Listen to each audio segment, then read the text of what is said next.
So yesterday I sprained my ankle, and the question is, if I were to be completely accurate to the medieval period, do I have to cut off my own leg? Yes.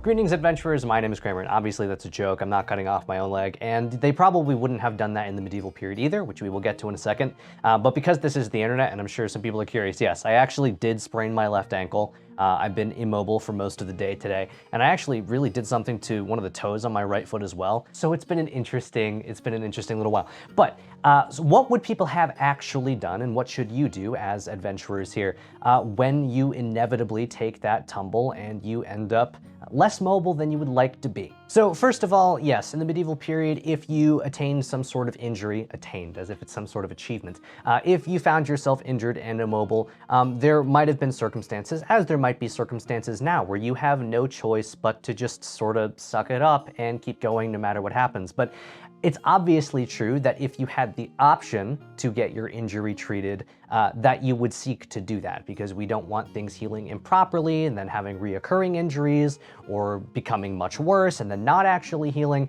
So the obvious fact is that it is true today, and it was true through all of history, that if you could treat your injury, you certainly would. So the question is, if you lived in the medieval period, or if you are on an adventure today at a Larp or something and you sprain your ankle, what is it that you actually do? And I suppose this might apply to wrist sprains or elbows or shoulders or knees or what have you.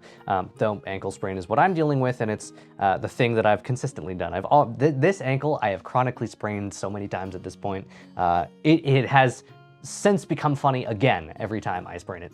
So if you had the ability to heal it yourself, if you could wrap it and you could brace it all by yourself, then you'd probably do that. But in the medieval period, they had doctors, and they were called and they were called barber surgeons, and they did exactly what it sounds like they would do. They would simultaneously cut your hair, trim your facial hair, and also do surgeries on you. So if you needed one of your teeth pulled, they would do that for you. If you needed surgery of some kind done, they would do that for you to the best of their ability. And these were trained people for their time. Obviously, they did not have the medical knowledge that we have today in the way that we have it today, and they didn't have access to the same tools and technologies that we do. But for their time period, barber surgeons would have been trained professionals that you would have trusted to take care of things like that. And if you needed a limb removed, they could do that for you. You would also have physicians, and physicians are educated people. They would have been taught Greek and Latin and reading all of those older textbooks,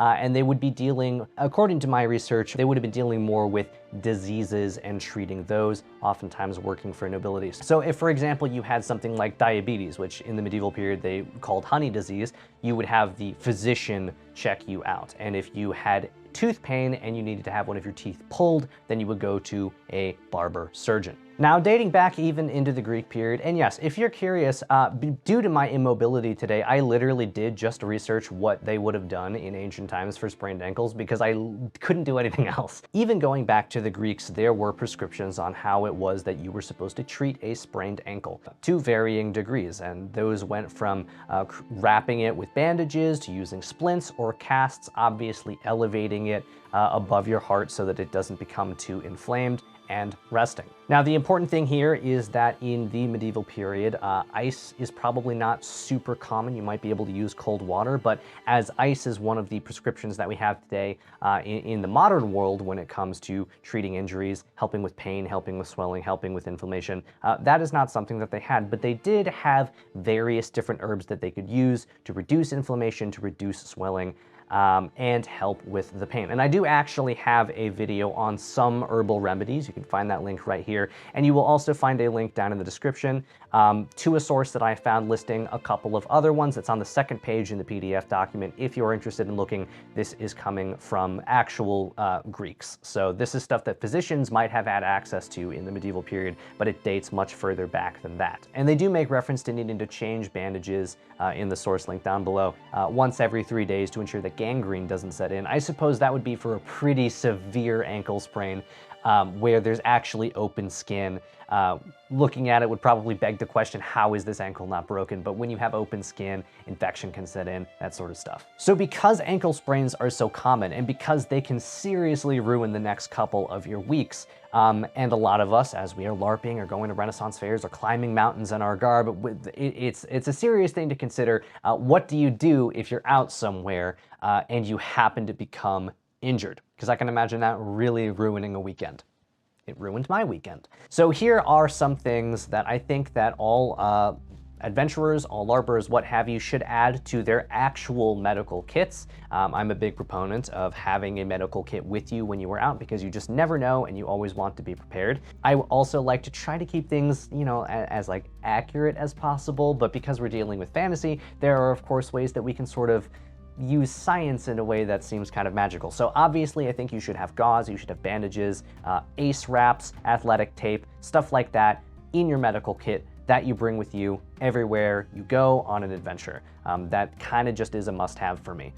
If you do happen to find splints like this one's just plastic on both sides. It can be inflated to help cushion it a little bit more. It attaches with Velcro. That's great. It's a good way to help stabilize your ankle just so you feel a little bit more protected when you're walking around, as I'm hobbling around. And of course, ice not being available in the medieval period, but it is available to us. You can grab a couple of those instant cold packs. They of course have instant hot packs as well. And after the first 72 hours, what I personally do is I actually stop using ice and I start adding heat in very small increments to try to get some of that blood flowing again. So the point of ice in the first 48 to 72 hours, maybe longer depending on how bad the sprain is to reduce that swelling in the time that swelling is likely to occur. And then after that, you actually need to start warming up that area, exercising it so that the swelling that is already there, that the ice didn't stop, will go back down again and the blood will help with the healing process. So sorry, long tangent. There are instant ice packs and instant hot packs. You just break them and chemicals happen on the inside of the bag and you get either heat or cold.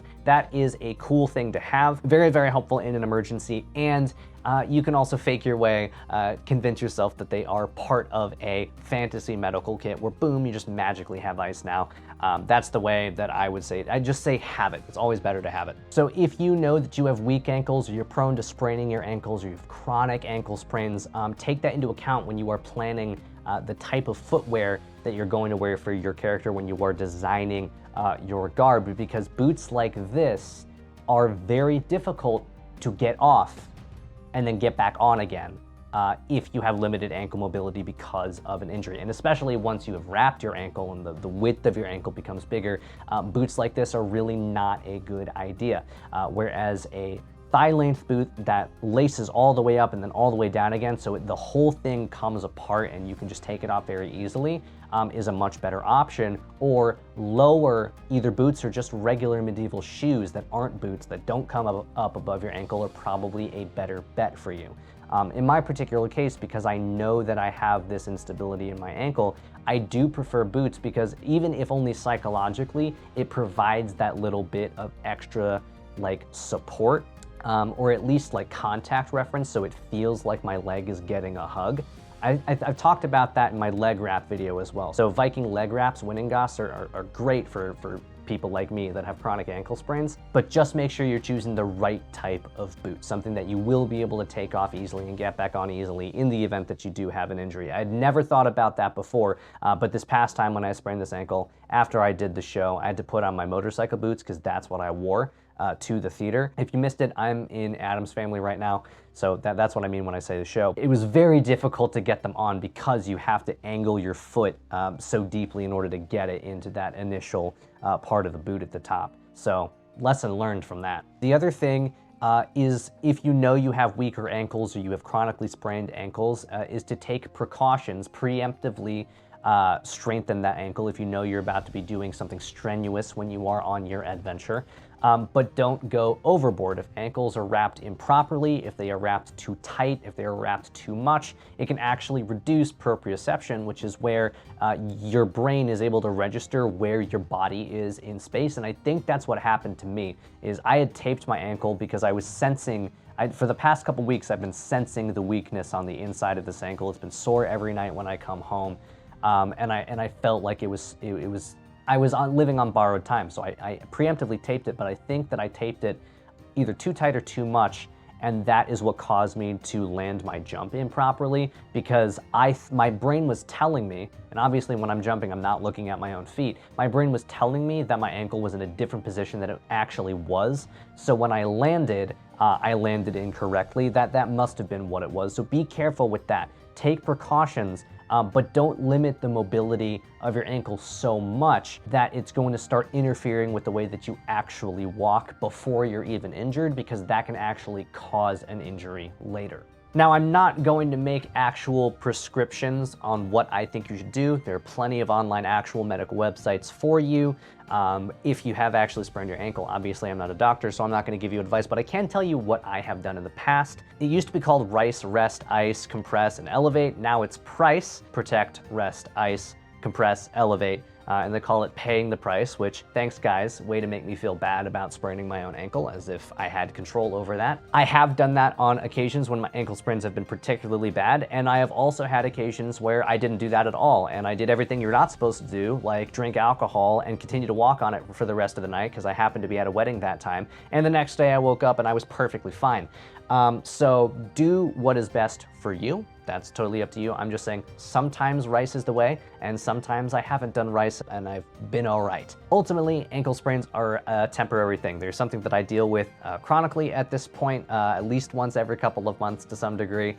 They're just a fact of life. They're definitely a fact of adventuring, and there's always that sort of looming thought whenever I go out hiking or I'm running around on a battlefield or something. There's always the thoughts like, you know, if I step in a rabbit hole, is my ankle gonna break today? It is not only physically debilitating when you can't walk around either at all or as fast, or it causes you pain, but it's also not great mentally when you have adventurous spirit like all of us here do, when all of a sudden that freedom to go on adventures is taken away from you and you're housebound. So I spent most of the day today kind of in a slump because I couldn't do the video today for you that I wanted to do for you, which was talking about how to make wood, because that required me to stand up at a desk crafting for a couple hours waiting for stuff to dry, and just standing right now is not comfortable for me.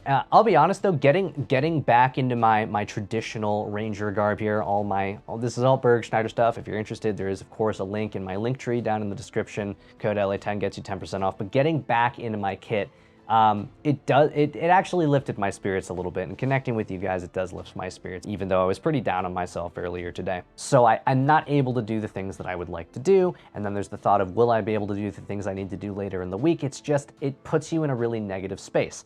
And if you are at a LARP event or you are at a Renaissance fair, these are the things that we as adventurers really look forward to, and we don't get to do them all of the time. So having an injury like that while you are at one of these events, it can honestly be depressing. So what do? How do you take that negativity and harness it into something productive so that your entire experience isn't just gone? Obviously, if you sprain your ankle bad enough, or you sprain whatever it is bad enough, or you dislocate your arm and you have to go to the hospital, and you have to no longer attend the event, then you should do that. Ultimately, your health is more important than being at the event. But if you can get by, you're just gonna be uncomfortable the rest of the time. It's important to figure out now, what is it that you like to do when you're not moving? Is it crafting something? I did a lot of reading today, so reading is something that maybe my character does if I happen to sprain an ankle during an event. So that means it's important to preemptively pack those things.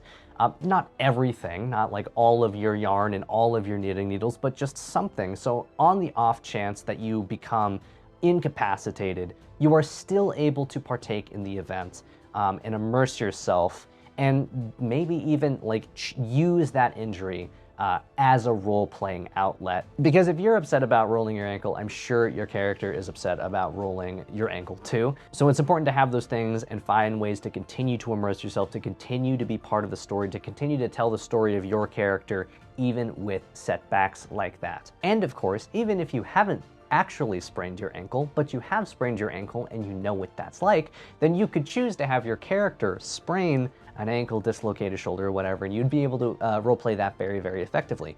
And for those of you that are role-playing or taking on the personas of healers or barber surgeons or physicians or doctors or medics, that is all very sort of benign stuff. No, it's not you got your stomach cut open by an orc, or you got your hand chopped off because you were caught spying on something. Ankle sprains, breaking a toe, dislocating a finger, those are all very common things that human beings deal with all the time. And while I don't recommend actually having any of those things happen to you for real, they are an injury that could add some extra role play if you pretended that you had that injury just for the sake of the story. Those are actually things that I don't see a lot. And I honestly think it could be cool to start incorporating these more sort of mundane, less heroic injuries just for the roleplay flavor, and especially to give those physicians something interesting to do when there isn't combat going around. So ultimately, I will be okay. Ultimately, you will be okay. It just may take some time. Hopefully it won't take that long. But there is a way to take something that is a negative and make it into something productive, make it into a learning experience. So that's what's been going on with me, but I hope that I was able to turn it into something that was helpful for you. I will see you very soon. You will get a second video this coming weekend about the wood, as I promised. It is coming. You'll get a second video this week, so I will see you soon. And in the meantime, I would like to wish you good luck on your adventures.